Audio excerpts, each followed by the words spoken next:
اعوذ باللہ السمیع العلیم من الشیطان الرجیم بسم اللہ الرحمن الرحیم وَإِذِ ابْتَلَىٰ إِبْرَاهِيمَ رَبُّهُ بِكَلِمَاتٍ فَأَتَمَّهُنَّ قَالَ إِنِّي جَاعِلُكَ لِلنَّاسِ إِمَامًا قَالَ وَمِنْ ذُرِّيَّتِي قَالَ لَا يَنَالُ عَهْدِ الظَّالِمِينَ۔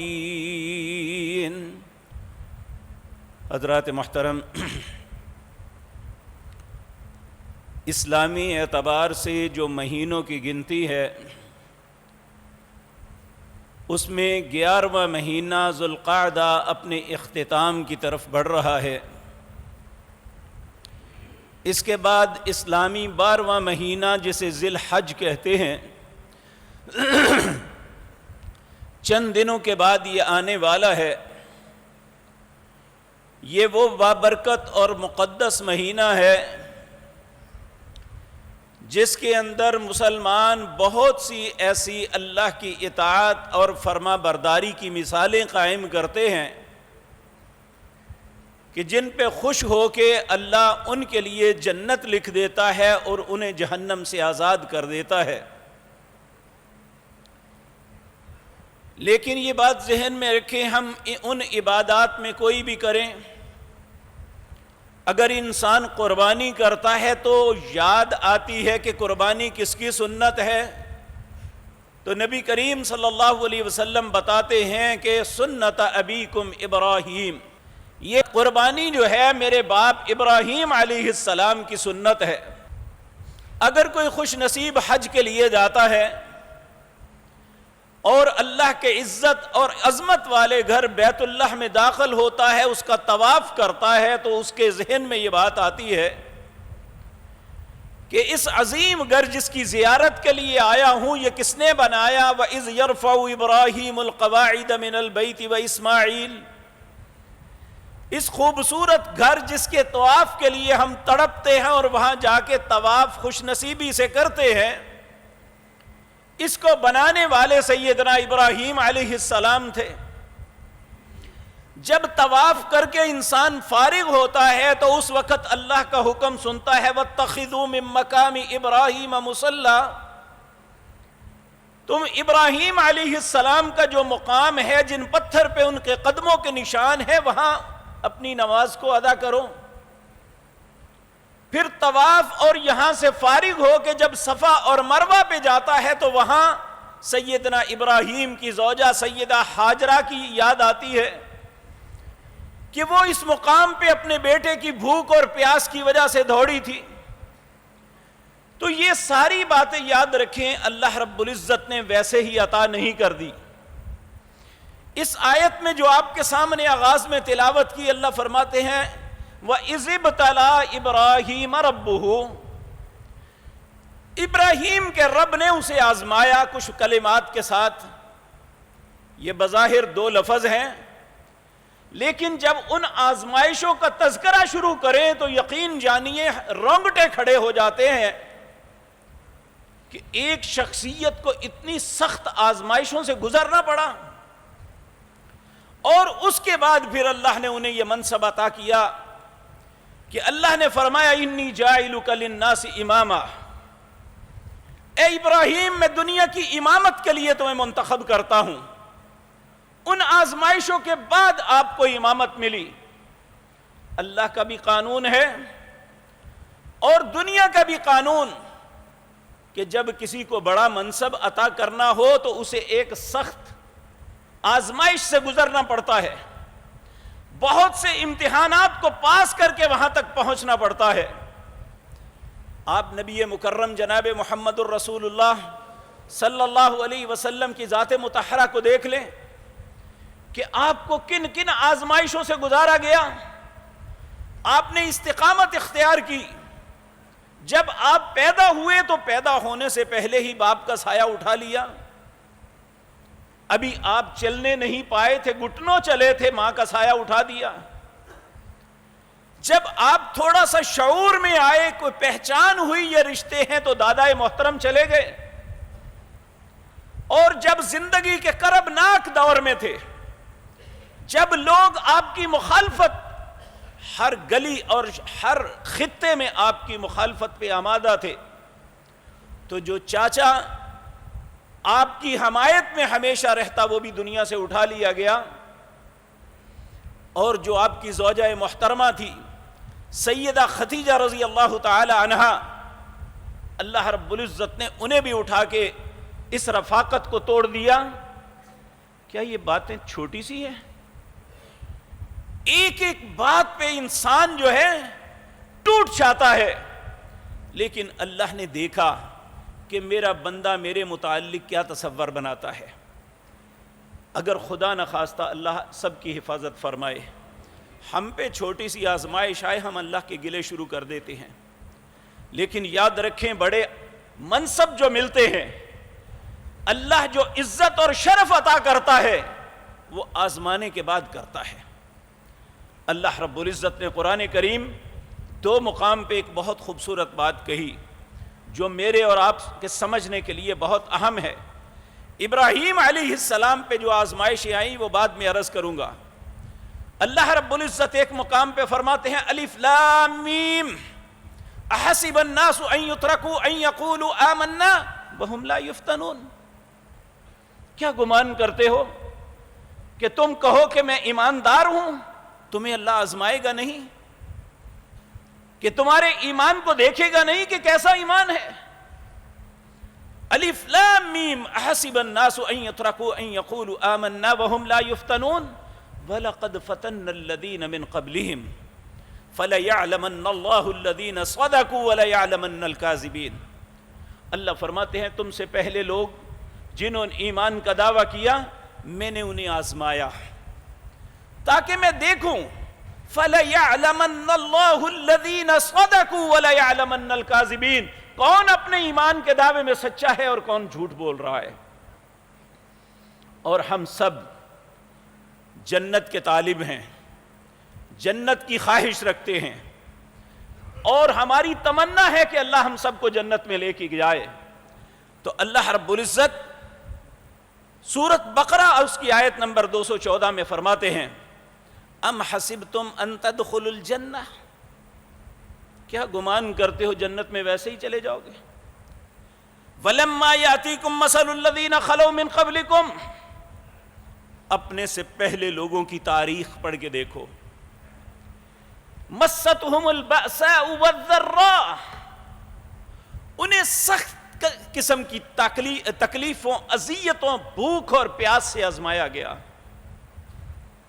وزلزلوا، آزمائشیں اتنی سخت ہو گئیں کہ ہلا دیے گئے، جس طرح زلزلہ آتا ہے تو ہلا دیا جاتا ہے سب کچھ، وزلزلوا، ہلا دیے گئے، حتی یقول الرسول والذین آمنوا، یہاں تک کہ رسول اور اہل ایمان پکار اٹھے متی نصر اللہ، اللہ کی مدد کب آئے گی؟ ایک دن نبی کریم صلی اللہ علیہ وسلم کعبۃ اللہ میں تھے، حضرت خباب بن ارت، یہ ایک غلام تھے، ان کا مالک ان پہ بڑا ظلم کرتا تھا ان کے اسلام کی وجہ سے، اور اتنا ظلم اور زیادتی اس نے کی کہ یہ بھٹی پہ لوہے کا کام کرتے تھے۔ ایک دن انہوں نے صبح بھٹی بھڑکانے کے لیے اس میں آگ جلائی، جب اس کے کوئلے سرخ ہو گئے، بھٹی جوبن پہ آ گئی، مالک آیا، اس خبیث نے یہ کیا کہ ساری بھٹی کے اندر سے کوئلے نکال کے باہر انہیں بکھیرا اور انہیں اوپر لٹا کے ان کی سینے کے اوپر پتھر رکھ دیا، ہل بھی نہ سکے۔ وہ کوئلے جو ہیں ان کے جسم میں پیوست ہو گئے، ان کے جسم کا خون اور چربی کے ساتھ وہ آگ بجھی۔ ایک دن مدینہ منورہ میں انہوں نے قمیض اتاری تو بچے ان کی کمر کے اندر جس طرح کسی سوراخ میں ہاتھ ڈالے جاتے ہیں، بچے ہاتھ ڈال کے کھیل رہے تھے۔ ایک شخص نے دیکھا تو کہنے لگا اللہ اکبر، خباب یہ تیرے ساتھ کیا ہے؟ تیری کمر پہ اتنے اتنے بڑے گڑے پڑے ہوئے ہیں، یہ کیا ہوا؟ تو انہوں نے کہا میرے مالک نے میرے ساتھ ایسا کیا۔ ایک دن تنگ آ کے نبی کریم صلی اللہ علیہ وسلم بیت اللہ کا طواف کر رہے تھے، کہنے لگے یا رسول اللہ، اللہ سے دعا کیوں نہیں کرتے؟ آپ نے فرمایا خباب حوصلہ کیوں نہیں کرتے؟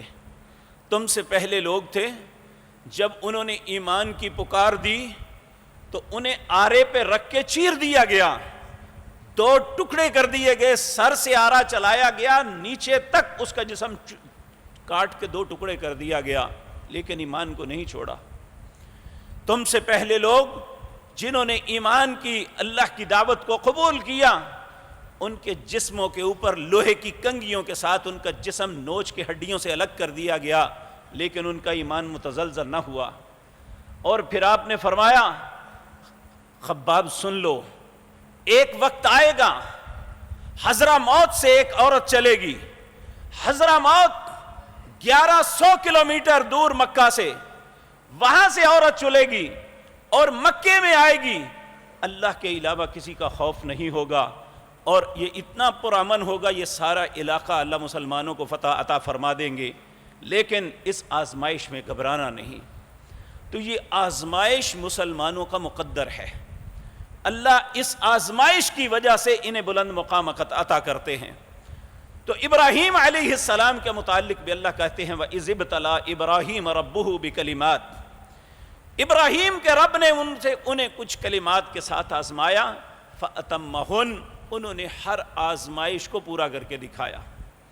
اب سوال یہ پیدا ہوتا ہے کیا ابراہیم علیہ السلام یہ 2160 قبل از مسیح عراق کا ایک شہر تھا اس کے اندر پیدا ہوئے، اور اس وقت مذہبی حالت ان کی قوم کی یہ تھی کہ صرف شہر کے اندر 5000 بت تھے جن کی لوگ عبادت کرتے تھے، چاند اور ستاروں سورج کو اپنا دیوتا مانتے تھے، ان کی عبادت کرتے تھے۔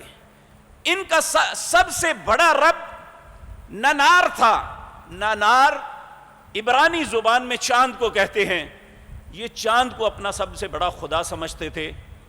ایسے حالات میں جب کسی کو اصل کائنات کے رب کی پہچان تو دور کی بات ہے، اسے جانتے بھی نہیں تھے، ایسے میں ایک ایسے گھر کے اندر اللہ نے انہیں پیدا کیا جن کا باپ خود بت بنانے والا تھا۔ تو ابراہیم علیہ السلام کی سب سے پہلی آزمائش اللہ نے ان کے گھر سے شروع کی۔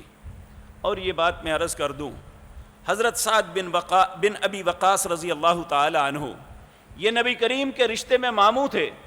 عشرہ مبشرہ میں جو 10 وہ صحابے جن کا نام لے کے نبی کریم صلی اللہ علیہ وسلم نے جنت کی بشارت دی تھی، ابو بکر فی الجنہ، عمر فی الجنہ، عثمان فی الجنہ، علی فی الجنہ، عبد الرحمن بن عوف فی الجنہ، سعد بن ابی وقاص فی الجنہ، یعنی یہ 10 صحابہ تھے جن کا نام لے کے نبی کریم نے فرمایا تھا کہ میں دنیا کے اندر بتاتا ہوں یہ لوگ جنتی ہیں، اللہ ہمیں ان کا ساتھ نصیب فرما دے۔ یہ سعد بن ابی وقاص رضی اللہ تعالی عنہ، انہوں نے رسول اللہ سے عرض کیا اے اللہ کے پاک پیغمبر، سب سے زیادہ مصیبتیں کس پہ آتی ہیں؟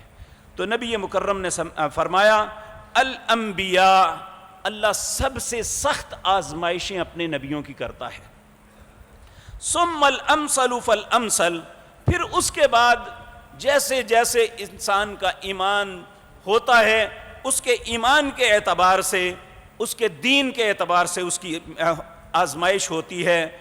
فَيُبْتَلَى الرَّجُلُ عَلَى حَسْبِ دِينِهِ، آدمی کے دین کی وجہ سے، اس کے دین کی وجہ سے اس کی آزمائش ہوتی ہے۔ فَإِنْ كَانَ دِينُهُ صُلْبًا اشْتَدَّ بَلَاؤُهُ، اگر اس کا دین مضبوط ہے تو اتنی سخت اس پہ آزمائش آئے گی۔ وَإِنْ كَانَ فِي دِينِهِ رِقَّةٌ ابْتُلِيَ عَلَى حَسْبِ دِينِهِ، اگر اس کا دین کمزور ہے تو اس کے مطابق اللہ آزمائش کرتے ہیں۔ پھر نبی کریم صلی اللہ علیہ وسلم نے فرمایا آزمائش کا مطلب یہ نہ سمجھو کہ اللہ کی ناراضگی ہے، بلکہ اس آزمائش کی وجہ سے انسان کے ساتھ کیا ہوتا ہے، اگر وہ اس پہ صبر اور استقامت اختیار کرتا ہے پھر وہ زمین پہ چلتا ہے، لیکن اللہ اس کے سارے گناہوں کو معاف کر دیتے ہیں، وہ زمین کے اوپر بے گناہ فرشتوں کی طرح پھرتا ہے۔ اللہ رب العزت ویسے تو ہم کمزور ہیں، ہمیں ہر قسم کی آزمائش سے محفوظ رکھے، لیکن مسلمان کو یاد رکھ لینا چاہیے کہ ہم آزمائش کو گالی بھی دیتے ہیں، آزمائش کو برا بھی سمجھتے ہیں۔ نبی کریم صلی اللہ علیہ وسلم نے فرمایا من یرید اللہ بہ خیر، اللہ جس کے ساتھ بھلائی کا ارادہ کرتا ہے اسے آزماتا ضرور ہے، جسے نہیں آزماتا تو اس کے ساتھ اللہ کا بھلائی کا ارادہ ہی نہیں ہوتا۔ آپ تاریخ پڑھ کے دیکھ لیں، فرعون یہ اللہ کا کوئی پسندیدہ بندہ نہیں تھا، اللہ کے دشمنوں میں بدترین دشمن تھا، اسے ساری زندگی سر درد نہیں ہوئی تھی، کوئی کسی قسم کی آزمائش اس نے نہیں دیکھی تھی۔ بلکہ ہمارے گجرا والے میں ایک بہت بڑے محدث عالم دین حافظ محمد گوندلوی رحمۃ اللہ علیہ، یہ قبرستان روڈ پہ ایک مسجد ہے، ٹالی والی مسجد جو چھت ہے سڑک کے اوپر، وہاں یہ امامت کروایا کرتے تھے، تو تدریس کا جامعہ اسلامیہ میں کرتے تھے۔ ایک دن ان کے پاس ایک بندہ بیٹھا، اس نے بڑے فخر سے کہا مجھے ساری زندگی نہ بخار نہ سر درد کبھی کچھ نہیں ہوا۔ ایک دم وہ چونک کے کہنے لگے اگر تیرے ساتھ ایسا ہے نا تو پھر اللہ سے معافی مانگنا، اللہ تمہیں بھیج کے بھول چکا ہے۔ اللہ کی شان اس بندے کے ایسی چوٹ لگی، ہم نے یہ خود تو نہیں سنا، اپنے بزرگوں سے یا اپنے اساتذہ سے یہ بات سنی جو اس بات کے عینی شاہد ہیں۔ کہتے ہیں وہ رات گیا، اس نے اللہ کی بارگاہ میں کھڑے ہو کے نماز پڑھی، رو رو کے اللہ سے دعائیں مانگی، اے اللہ میں اگر تو مجھ پہ ناراض ہیں تو مجھے معاف کر دے۔ جب صبح چڑھی تو اسے بخار ہو گیا۔ تو یہ بات یاد رکھیں کہ بخار کا آ جانا، کھانسی نزلہ لگنا، چھوٹی موٹی تکلیف کا آ جانا، یہ حقیقتاً ہمارے گناہوں کی پاکیزگی کا سبب بنتا ہے۔ ہر مسلمان کو یہ بات یاد رکھ لینی چاہیے، ان باتوں پہ نہ گھبرانا چاہیے نہ اسے برا سمجھنا چاہیے۔ بلکہ نبی کریم صلی اللہ علیہ وسلم جب بہت بیمار ہوئے نا، جس بیماری سے آپ اس دنیا کو چھوڑ کے دار فانی کی طرف تشریف لے گئے، سید عائشہ پھر کہا کرتی تھی پہلے میں لوگوں کی بیماری کو برا جانتی تھی، لیکن جب سے میں نے رسول اللہ صلی اللہ علیہ وسلم کی بیماری کو دیکھا میں اب کسی کی بیماری کو برا نہیں جانتی، میں یہی سمجھتی ہوں کہ اللہ اسے پاک کر رہا ہے۔ اور یہ حقیقت ہے کہ مسلمان کو یہ بات یاد رکھ لینی چاہیے کہ اس پہ مال کی آزمائش آئے، اس کے پیسے کی اس کے اوپر صحت تندرستی کی آزمائش آئے، یا خدا نخواستہ جان لینے کی۔ اللہ سورۃ بقرہ دوسرے پارے میں فرماتے ہیں وَلَنَبْلُوَنَّكُمْ، یہ مخاطب کون ہے؟ یا ایھا الذین آمنوا، اس سے پہلی آیت یا ایھا الذین آمنوا استعینوا بالصبر والصلاۃ، اہل ایمان مدد طلب کرو صبر اور نماز کے ساتھ۔ اس کے بعد فرمایا وَلَنَبْلُوَنَّكُمْ، میں تمہیں ضرور آزماؤں گا، بشیء، کسی بھی چیز سے آزما سکتا ہوں، من الخوف، خوف ڈال کے، والجوع، بھوک ڈال کے، والثمرات، بعض پسندیدہ پھل چھین کے، والانفس، جان بھی لے سکتا ہوں۔ لیکن پھر فرمایا وبشر الصابرین، بشارت کن کے لیے ہے؟ جو صبر کرتے ہیں اللہ کی آزمائش پہ، اسے اللہ کا فیصلہ تصور کرتے ہیں۔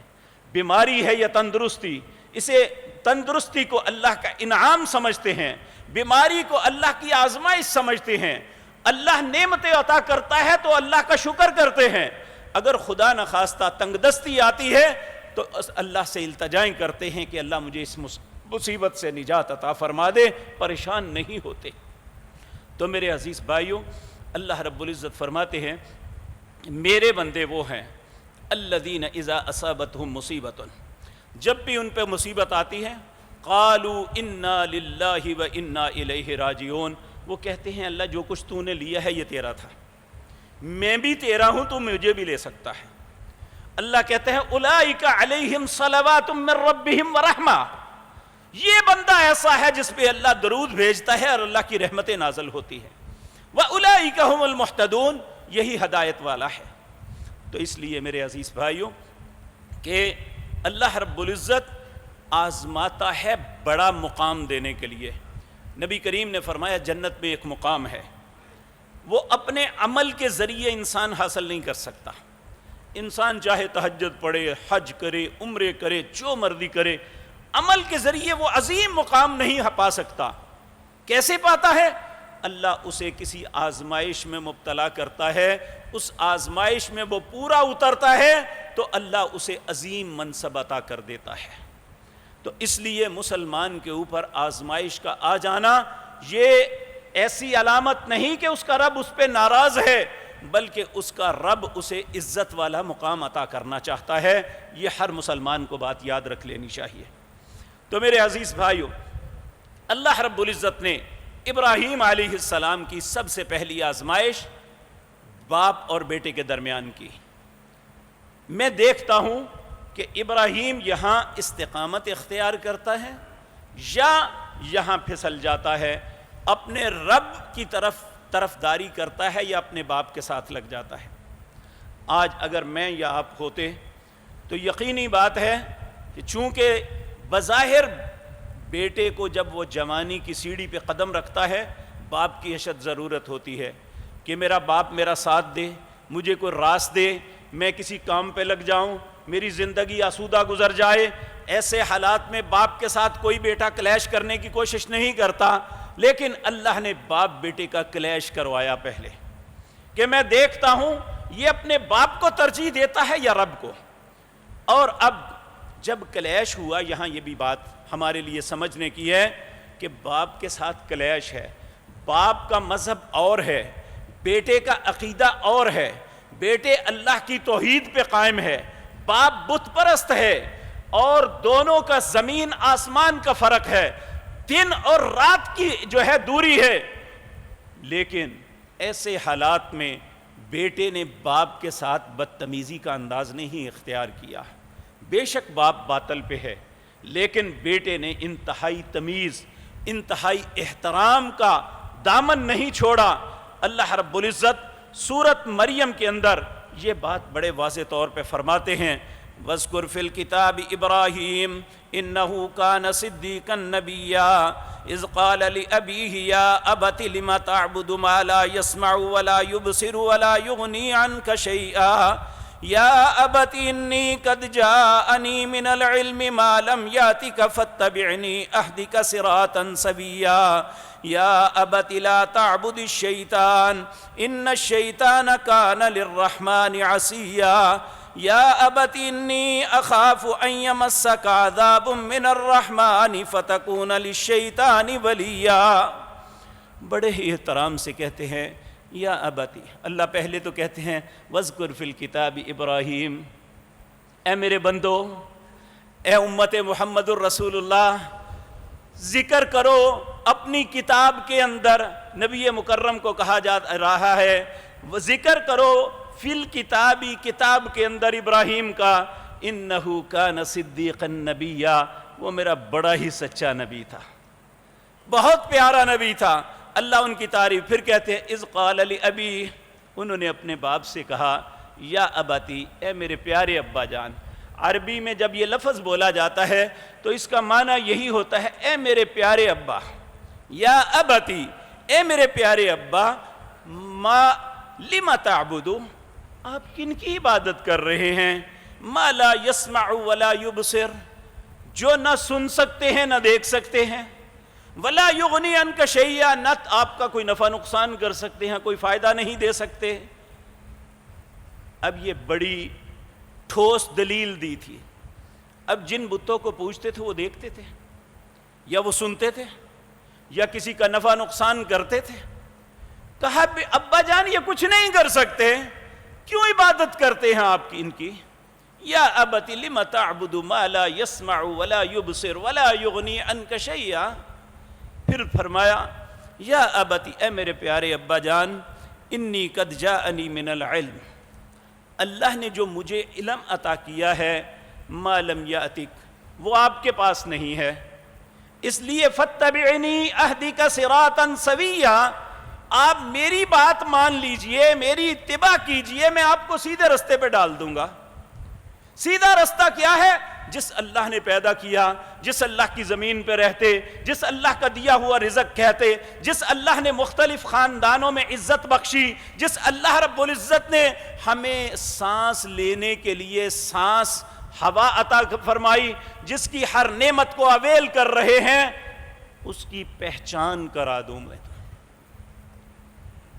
تو اللہ رب العزت فرماتے ہیں یا ابتی، پھر کہنے لگے یا ابتی، اے میرے ابا جان، لا تعبد الشیطان، یہ حقیقتاً ان مورتیوں کی تم نہیں، شیطان کی عبادت کر رہے ہو، شیطان نے اس طرف لگایا ہوا ہے جو رحمان کا دشمن ہے۔ ان الشیطان کان للرحمن عصیا، شیطان تو رحمان کا نافرمان ہے، وہ تو ہمیشہ ایسی بات کیا ہی حکم دیتا ہے جس میں اللہ کی نافرمانی ہوتی ہو۔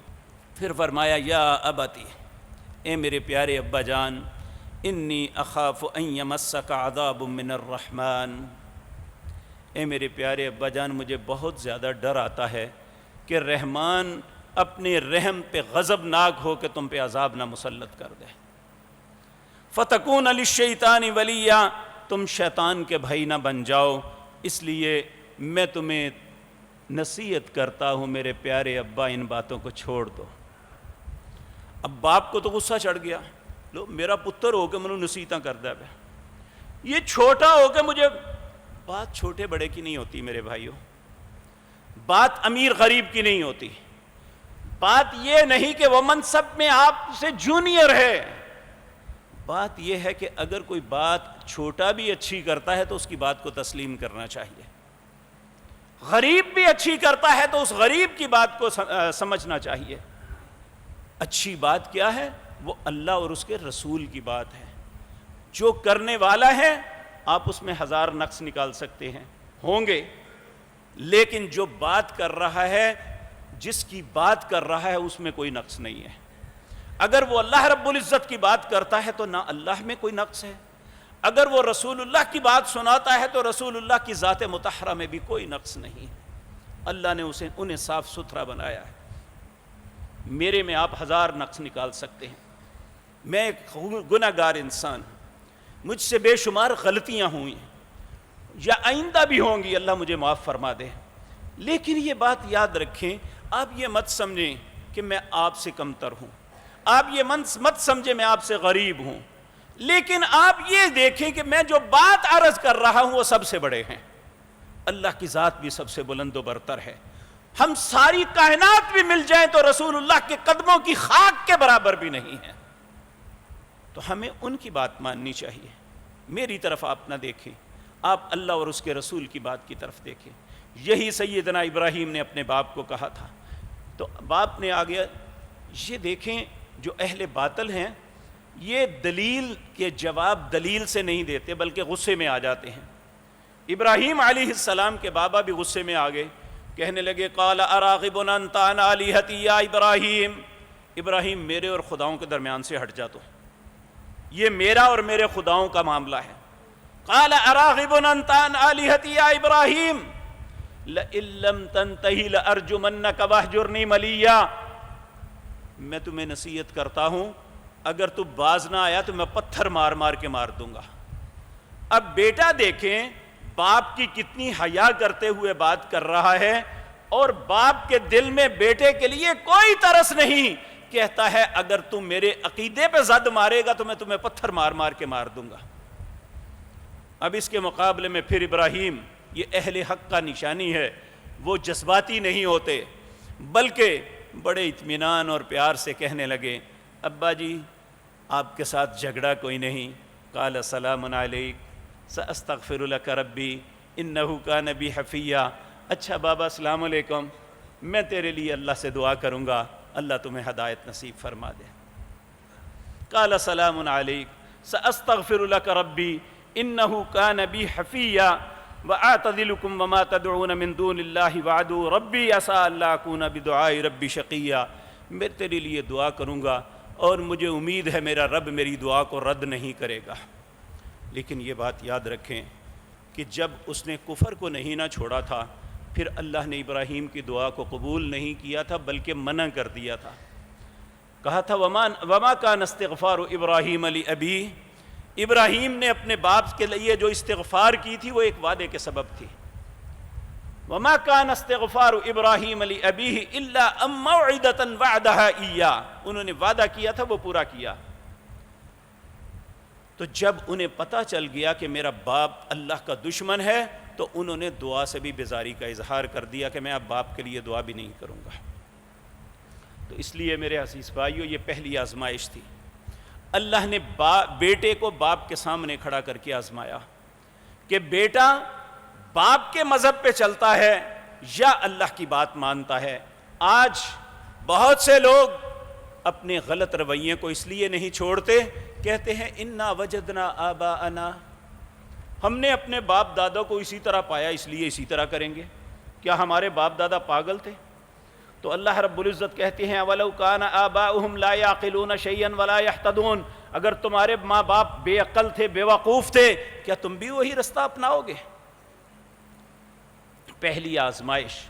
اب دوسری آزمائش وقت کے حکمران کے ساتھ. وقت کا حاکم نمرود تھا، دنیا کے بہت بڑے خطے پہ اس کی حکومت تھی، بڑا قوت طاقت والا بادشاہ تھا. اب اس کے دربار میں پیشی ہو گئی. وہ کہنے لگا کہ میرے علاوہ تم کسی کو رب سمجھتے ہو. ابراہیم کے رب کے معاملے میں جھگڑنا شروع کر دیا. اللہ نے اس کا تذکرہ تیسرا پارہ کے دوسرے رکوع میں کیا ہے. الم تر الی الذی حاج ابراہیم فی ربہ ان آتاہ اللہ الملک، کیا آپ نے نہیں وہ آپ کے علم میں وہ بات نہیں آئی جب ابراہیم کے رب کے معاملے میں جھگڑا کیا، جب اس کے بادشاہ نے انہیں بلایا تھا اپنے پاس. اذ قال ابراہیم ربی الذی یحیی و یمیت، ابراہیم کہنے لگے کہ میرا رب وہ ہے جو زندہ کرتا اور مارتا ہے. یہ بادشاہ جب کسی منصب پہ بیٹھے ہوتے ہیں نا تو ان کی عقل بھی وہیں پہ ہوتی ہے. یہ کہنے لگا یہ تو میں بھی کر سکتا ہوں. اس نے کیا کیا، ایک موت کے انتظار میں، پھانسی کے انتظار میں قیدی تھا، اسے کہا اسے چھوڑ دو، اور ایک بندہ جس کا کوئی گناہ نہیں اسے پکڑ کے قتل کر دیا. کہنے لگے یہ تو میں بھی کر سکتا ہوں. دیکھو وہ سزائے موت کے قیدی کو معاف کر دیا اور ایک بندے کو پکڑ کے مار دیا. زندہ اور مار تو میں بھی سکتا ہوں. ابراہیم نے سمجھا یہ ایسے نہیں سمجھے گا. انہوں نے دوسرا کہنے لگے فَإِنَّ اللَّهَ يَأْتِي بِالشَّمْسِ مِنَ الْمَشْرِقِ فَأْتِ بِهَا مِنَ الْمَغْرِبِ، میرا رب روزانہ سورج مشرق سے نکالتا ہے، اگر تو رب ہے تو مغرب سے سورج لے آ. اب بندہ تو پکڑ کے مار لیا، یا ایک بندے کو، پھانسی والے بندے کو چھوڑ دیا اور کہا میں بھی زندگی اور موت دے سکتا ہوں. اب سورج کو کہاں سے مغرب سے لے کے آئے گا؟ فَأْتِ بِهَا مِنَ الْمَغْرِبِ. اللہ فرماتے ہیں فَبُهِتَ الَّذِي كَفَرَ، اب کافر پریشان ہو گیا، شرمندہ ہو گیا. تو اللہ رب العزت فرماتے ہیں فَبُهِتَ وَاللَّهُ لَا يَهْدِي الْقَوْمَ الظَّالِمِينَ، اللہ ظالموں کو ہدایت نہیں دیتے. جو سمجھنا ہی نہیں چاہتا اللہ اسے سمجھانا بھی نہیں چاہتے. جو بندہ اپنے دل میں چاہت رکھے نا کہ مجھے حق بات مل جائے میں اسے قبول کر لوں گا، اللہ اسے ہدایت دے دیتے ہیں. اور جو شخص ارادہ کر لے بات کو میں نے سمجھنا نہیں، سن لیتے ہیں کیا حرج ہے، تو اسے اللہ کبھی ہدایت نہیں دیتے. اللہ ایسی بد نصیبی سے ہم سب کو محفوظ رکھے. اب جب بادشاہ پہلے باپ سے کلیش ہوا، پھر بادشاہ کلیش ہوا، اب قوم کے ساتھ، قوم کی کیفیت انہیں بہت بری لگتی تھی، اپنی قوم کو سمجھانا چاہتے تھے. ایک وقت ان کی قوم کسی فنکشنز میں وہ سارے لوگ اکٹھے تھے، تو ابراہیم وہاں پہنچ گئے. انہیں سمجھانے کے لیے ایک چھوٹا سا خطبہ دیا ان کے سامنے، جس کا تذکرہ اللہ رب العزت نے سورۃ الانعام میں کیا ہے. اللہ فرماتے ہیں وَقَذَلِكَ نُرِي إِبْرَاهِيمَ مَلَكُوتَ السَّمَاوَاتِ وَالْأَرْضِ وَلِيَكُونَ مِنَ الْمُوقِنِينَ، ہم نے پہلے ابراہیم کو اپنی بادشاہت کی سیر کروائی. جس طرح رسول اللہ صلی اللہ علیہ وسلم کو معراج ہوئی تھی، اللہ نے انہیں جنت جہنم دکھائی، اپنی بادشاہت کی بہت سی نشانیاں دکھائی. اسی طرح اللہ نے ابراہیم علیہ السلام کو بھی بہت سی نشانیاں دکھائی. وَكَذَلِكَ نُرِي إِبْرَاهِيمَ مَلَكُوتَ السَّمَاوَاتِ وَالْأَرْضِ، اس لیے دکھائی وَلِيَكُونَ مِنَ الْمُوقِنِينَ، تاکہ وہ یقین کرنے والوں میں بن جائیں۔ اب اللہ رب العزت نے جب ابراہیم کو اپنی نشانیاں دکھا دی، اب انہیں کہا کہ اپنی قوم کو سمجھاؤ۔ اب قوم کے سامنے رات کا وقت ہے، قوم کے لوگ اکٹھے ہیں، آپ نے انہیں کہا فَلَمَّا جَنَّ عَلَيْهِ اللَّيْلُ رَأَىٰ كَوْكَبًا قَالَ هَٰذَا رَبِّي، کیونکہ وہ ستاروں کو، سورج کو، چاند کی پوجا کرتے تھے، انہیں خدا سمجھتے تھے، جو مظاہر قدرت ہے انہیں اپنا رب سمجھتے تھے۔ تو ابراہیم نے انہیں سمجھانے کے لیے یہ ایک پلاننگ کی، ان کے سامنے کہا کہ یہ ستارہ جب نکلا، کہا یہ میرا رب ہے۔ فلما افلا، جب وہ ستارہ غروب ہو گیا، کہنے لگے لا احب الآفلین، جو غروب ہو جاتا ہے میں اس کی پوجا تو نہیں کر سکتا، میں اسے خدا نہیں سمجھ سکتا۔ تو پھر اللہ فرماتے ہیں فلما رأى القمر بازغا، جب چاند چمکتا ہوا نکلا، قال هذا ربی، کہنے لگے نہیں نہیں یہ میرا رب ہے۔ فلما افلا، جب چاند بھی غروب ہو گیا، قال لئن لم يهدني ربي لأكونن من القوم الضالين، کہتے ہیں اگر میرا رب میری رہنمائی نہ کرتا تو میں بھی تمہاری طرح گمراہی ہوتا، میں بھی اس کی پوجا کرنی شروع کر دیتا۔ یہ چاند چمکتا ہوا آیا، یہ تو غائب ہو گیا ہے۔ پھر فلما رأى الشمس بازغة قال هذا ربي هذا اکبر، جب دن چڑھا، سورج اپنی آب و تاب کے ساتھ طلوع ہوا، تو کہنے لگے یہ میرا سب سے بڑا رب ہے۔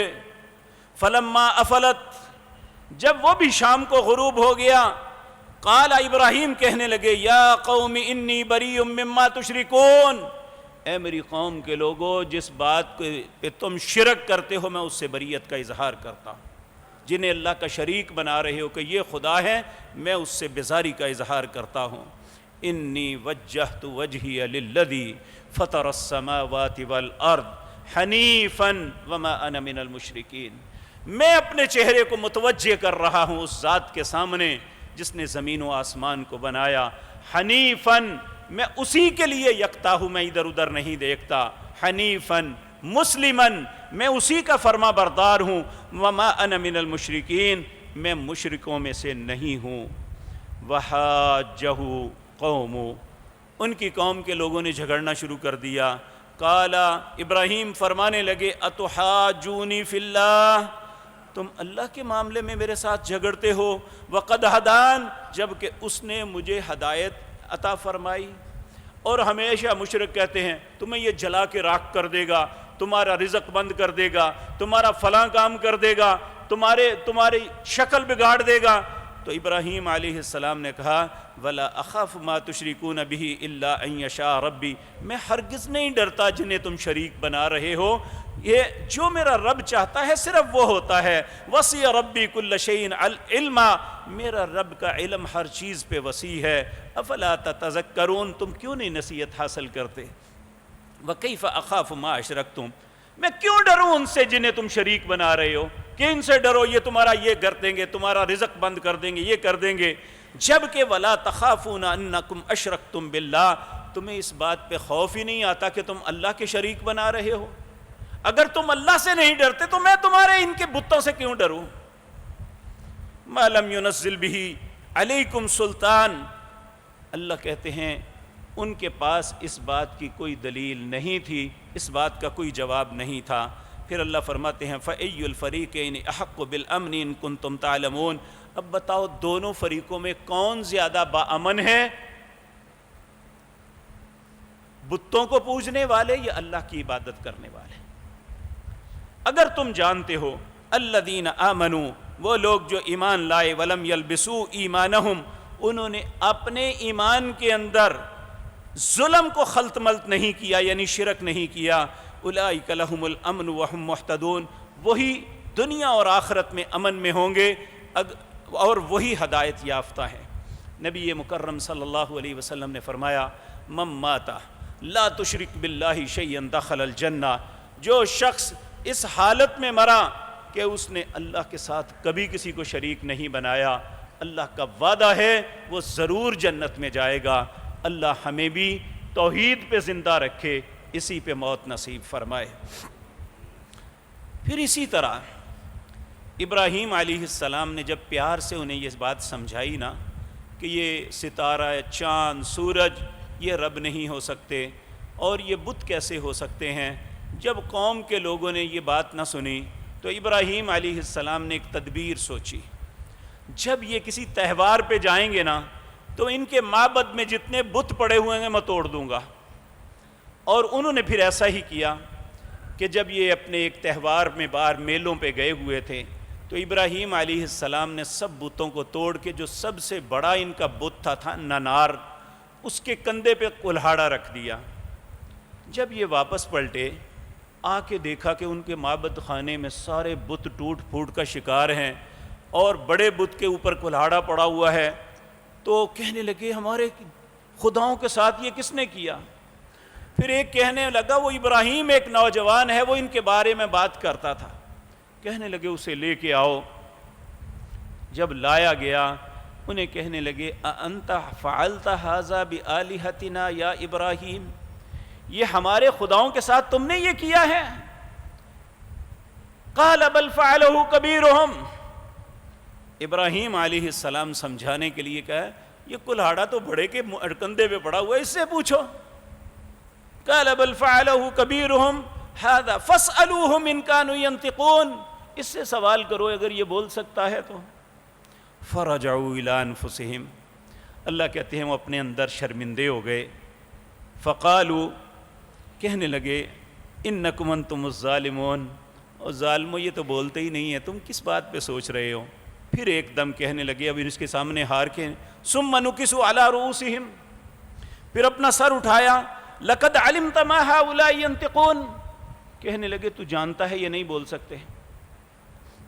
تو ابراہیم علیہ السلام نے انہیں کہا اگر یہ نہ بول سکتے ہیں نہ سن سکتے ہیں تو افتعبدون من دون اللہ، اللہ کو چھوڑ کے ان کی عبادت کرتے ہو، ما لا ينفعکم شیئا ولا یضرکم، نہ یہ کوئی نفع دے سکتے ہیں نہ نقصان۔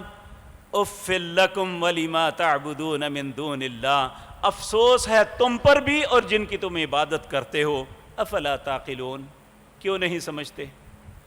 اب اگر اس کلیش میں یہ گفتگو اس پہ کوئی بھی دانا اور عقل مند انسان سوچے گا تو ضرور اس کی عقل کا تقاضا یہی ہے کہ وہ کہے گا معقول بات کر رہے ہیں سیدنا ابراہیم علیہ السلام، ان کی بات کو قبول کر لینا چاہیے۔ لیکن جب عقل پہ پردہ پڑ جائے، ذہن میں تعصب ہو، نہ ماننے کی ضد ہو، تو پھر یہی جواب ہوتا ہے جو قوم نے دیا۔ قوم نے کہا قالوا حرقوہ، اسے پکڑو اور جلا دو، وانصروا آلہتکم، ہمارا رب ہماری مدد کرتا ہے، یہ کہتا ہے تم اپنے خداؤں کی مدد کرو۔ وانصروا آلہتکم ان کنتم فاعلین، اگر تم کچھ کر سکتے ہو تو اپنے خداؤں کی مدد کرو۔ قلنا، اللہ فرماتے ہیں ہم نے کہا یا نار کونی، انہوں نے بہت بڑا الاؤ جلایا، آگ جلائی، لوگوں کو اکٹھا کیا کہ ابراہیم نے جو اتنی بڑی گستاخی کی ہے ہمارے خداؤں کے متعلق، اسے آگ میں جلا کے راکھ کر دیتے ہیں۔ ابراہیم علیہ السلام کو آگ میں پھینکا تو اللہ نے آگ کو حکم دیا، جس اللہ نے آگ کو جلانے کی قوت دی ہے وہ اس کو یہ بھی حکم دے سکتی ہے کہ تم نہیں جلانا، اور یہ دنیا نے دیکھا۔ اللہ فرماتے ہیں قلنا، ہم نے کہا یا نار کونی بردن وسلام علی ابراہیم، اے آگ تو ٹھنڈی ہو جا، لیکن اتنی ٹھنڈی نہیں ہونا کہ انہیں تکلیف ہو، سلامتی والی بننا ابراہیم پر۔ وَأَرَادُوا بِهِ كَيْدًا فَجَعَلْنَاهُمُ الْأَخْسَرِينَ، ہم نے ارادہ کیا تھا انہیں ذلیل کر کے چھوڑیں گے۔ اور جب ابراہیم علیہ السلام، حضرت عبداللہ بن عباس رضی اللہ تعالیٰ عنہما روایت کرتے ہیں، نبی مکرم صلی اللہ علیہ وسلم نے فرمایا جب ابراہیم علیہ السلام کو آگ میں پھینکنے کے لیے وہ ایک غلیل میں ڈال کے پھینکنے کی کوشش کرنے لگے تھے کہ پکڑ کے پھینک، اس طرح غلیل کی طرح جس طرح پتھر پھینکتے ہیں اس طرح انہیں پھینکا جائے، تو اس وقت بھی وہ گھبرائے نہیں تھے، انہیں اپنے رب پہ پورا بھروسہ تھا۔ وہ کہنے لگے حسبی اللہ و نعم الوکیل، میرے لیے میرا رب کافی ہے، وہ نعم الوکیل، اور وہ بہترین کارساز ہے۔ یہ کہنا تھا آگ بجھ گئی، انہوں نے یہ سمجھا ابراہیم کوئلہ بن گئے ہوں گے، جب وہ بجھی تو ابراہیم سلامتی کے ساتھ باہر نکل آئے۔ لیکن جب اللہ نے مقدر ہی برباد کر دیے گئے ہوں تو پھر انسان سارا کچھ دیکھ کے بھی ایمان نہیں لاتا۔ ان کی قوم کے لوگ بھی ایمان نہ لائے تو صرف آپ کا ایک بھتیجا اور آپ کی بیوی سارہ، یہ دونوں مسلمان تھے، دونوں کو لے کے وہاں چل پڑے۔ سورۃ صافات میں آتا ہے، کہنے لگے انی ذاہب الی ربی سیہدین، اب اس شہر میں رہنے کا کوئی فائدہ نہیں۔ باپ کو سمجھایا وہ بھی نہ سمجھا، بادشاہ کے ساتھ کلیش ہوا وہ جواب نہ دے سکا لیکن نہ سمجھا، قوم کے سامنے اتنے دلائل دیے یہ نہ سمجھے، اب یہاں رہنے کا فائدہ نہیں، یہاں سے ہجرت کر دو۔ کہنے لگے ذاہب الی ربی سیہدین، میں اپنے رب اس یہاں سے جانے والا ہوں، میرا رب میری رہنمائی کرے گا۔ اب احساس ہوا زندگی کا ایک بہت بڑا وقت گزر چکا، تو اللہ سے دعا کی رب حب لی من الصالحین، اے اللہ مجھے نیک بیٹا عطا فرما دے۔ یہ بھی بڑا عجیب قصہ ہے، جب یہ یہاں اور سے نکلے، رستے میں ایک بادشاہ تھا بڑا ظالم، کوئی بھی اچھی خوبصورت خاتون ہوتی اس پہ دست درازی کرتا، اس کی عزت لوٹ لیتا۔ ابراہیم علیہ السلام کے متعلق پتہ چلا کہ ایک شخص آیا، اس کی بیوی بڑی خوبصورت ہے، اس نے اپنی خباثت کو پورا کرنے کے لیے ابراہیم کی بیوی کو چھینا۔ جب ان پہ دست درازی کا ارادہ کیا تو ہماری اس ماں نے اس وقت اللہ رب العزت سے دعا کی، اے اللہ میں نے اپنی عصمت کی حفاظت کی، اگر تیرے نبی کے علاوہ میں نے کوئی خیانت کی ہے تو مالک جیسے یہ چاہتا ہے ہو جائے، اگر میں نے خیانت نہیں کی، اپنی عصمت کی حفاظت کی، تو اے اللہ اس کی خباثت سے مجھے بچا لے۔ اللہ رب العزت نے اس کے دونوں قدموں کو زمین کے اندر ہلی اور زمین کے اندر پیوست ہو گیا، گڑ گیا۔ تو سارہ نے یہ دیکھا، کہنے لگی کہ اگر یہ مر گیا تو لوگ کہیں گے اس عورت نے مارا ہے، اے اللہ اسے بچا دے، کوئی بات نہیں۔ پھر اسے بچا دیا گیا، دوبارہ اس نے دست درازی کی کوشش کی، اللہ نے پھر اس کے پاؤں کو زمین میں گڑے گئے۔ تیسری دفعہ بھی ایسا ہوا، پھر وہ بالآخر کہنے لگا یہ تو تم شیطان کو میرے پاس لے آئے ہو۔ بے شرم آدمی یہ کہنے کے بجائے شیطانیت تو وہ خود کر رہا تھا۔ ایک نیک اور پارسا عورت اپنے رب سے اپنی عصمت کی حفاظت کی دعا کرتی ہے اور اللہ اس کی دعا کو قبول کر کے اس کو زمین میں گڑ دیتا ہے۔ اور جب تیسری مرتبہ یہ ہوا، اس نے کہا مجھے معاف کر دو، میں اپنی بیٹی تمہیں ہبہ کر دیتا ہوں۔ انہوں نے اپنی بیٹی ہاجرہ دے دی۔ تو سارہ علیہ السلام یہ ہاجرہ کو لے کے ابراہیم کی خدمت میں آئی، کہا اللہ نے میری عصمت کی بھی حفاظت کی اور مجھے ساتھ یہ انعام دیا۔ حضرت ابراہیم علیہ السلام نے ہاجرہ سے بھی شادی کر لی۔ حضرت ہاجرہ سے پھر اللہ نے انہیں بیٹا اسماعیل عطا کیا، اور پھر سارہ سے بھی اللہ نے بیٹا دیا اسحاق۔ ابراہیم علیہ السلام کو پھر بیٹوں کے ساتھ آزمایا گیا۔ یہ آزمائش بھی بڑی سخت سی، اللہ نے زندگی اور توفیق دی تو انشاءاللہ کسی مجلس میں عرض کروں گا۔ تو میرے عزیز بھائیو، یہ بات یاد رکھیں، یہ جو مسلمان پر آزمائشیں آتی ہیں، یہ اللہ اسے بلند درجات عطا کرنا چاہتے ہیں، دنیا کے اندر کو بہت بڑا منصب دینا چاہتے ہیں۔ یہ ساری آزمائشوں کے بعد اللہ نے ابراہیم علیہ السلام کو کہا تھا، اے ابراہیم انی جاعلک للناس اماما، میں دنیا کے سارے لوگوں پہ تمہیں امام مقرر کرتا ہوں۔ اور پھر فرمایا واتخذوا من مقام ابراہیم مصلی، اے ابراہیم میں جس مقام پہ کھڑے ہو کے تو نے بیت اللہ کو تعمیر کیا تھا اس کو میں لوگوں کے لیے جائے نماز بناتا ہوں۔ تو میرے عزیز بھائیو، ابراہیم نے اس وقت دعا ایک کی تھی، کہا قال ومن ذریتی، اے اللہ میری اولاد کو بھی یہ سب کچھ ملے گا؟ تو اللہ نے کہا نہیں، لا ینال عہد الظالمین، اولاد ہونا یہ سب کچھ نہیں، جو ظالم ہوگا اسے یہ منصب نہیں ملے گا، جو میرا فرما بردار ہوگا، جو تیرے طریقے پہ چلے گا، میں اسے یہ عظمت اور رفعت عطا کروں گا۔ اللہ نے ابراہیم علیہ السلام کے بیٹوں میں اسحاق اور اسماعیل، اللہ نے انہیں بڑی عزت شرف دیا، نبوت عطا فرمائی۔ اسحاق کے بیٹے یعقوب نبی بنے، انہیں اللہ نے 12 بیٹے دیے۔ ایک دو بیٹے تھے جو اچھے تھے، 10 بیٹے تھے جنہوں نے خباثت پہ اپنے بھائی کو قتل کرنے کا ارادہ کیا۔ تو اولاد ہونا صرف چاہے وہ نبی کی اولاد کیوں نہ ہو، نوح علیہ السلام کے بیٹے کا معاملہ دیکھ لیں، جب انہوں نے اپنے بیٹے کے لیے دعا کی تو اللہ دعا کرنے سے منع کر دیا، کہا یہ تیرے اہل میں سے نہیں ہے۔